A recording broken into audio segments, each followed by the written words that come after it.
My crazy, antisocial, elderly aunt lives in the mountains of West Virginia. My aunt is a mean, bitter old woman who was suspected of shooting and killing her ex-husband, but the cops could never pin it on her. Years ago, she bought a small home on some land that borders the land of another family in a small, narrow, isolated, forested mountain valley. The other family had been living there for a long time, and they just wanted to be left alone, like most people who chose to live in a remote mountain location in West Virginia.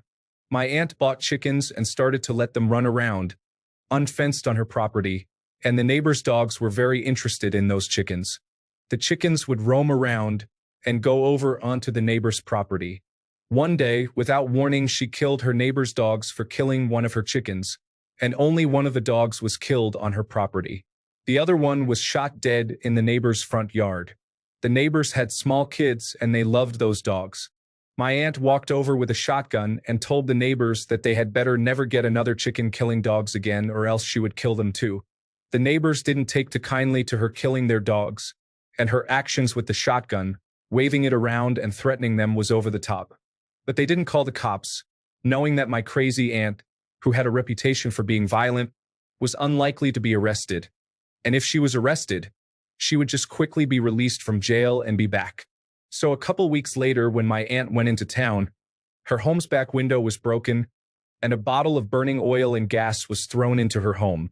By the time the fire department finally arrived, the home was a complete loss, and every dog and possibly ex-husband killing shotgun and firearm my aunt owned, along with all her other worldly possessions, were incinerated. The home was a total loss, along with the chicken coop, etc. The neighbors didn't see nothing, and the sheriff's department couldn't prove anything. My aunt had a long list of enemies. She didn't work and so was too poor and lazy to have homeowner insurance. So she had to move, and her son eventually bought her a cheap, run-down trailer in town. Those of us who knew my aunt figured she got what she deserved. Morale of the story: don't screw with a mountain man's dog. I too have a crazy evil great aunt who lived in middle of nowhere, West Virginia. Mine is also old. All three of her children are screwed up.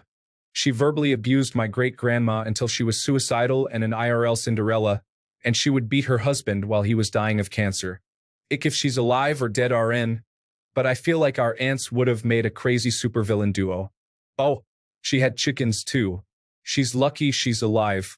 Even in states with shitty castle laws, I don't see any way that family would have faced any consequences for blowing her ass away there and then, on their property with a loaded gun, and had just shot their dogs. That's a paddlin'.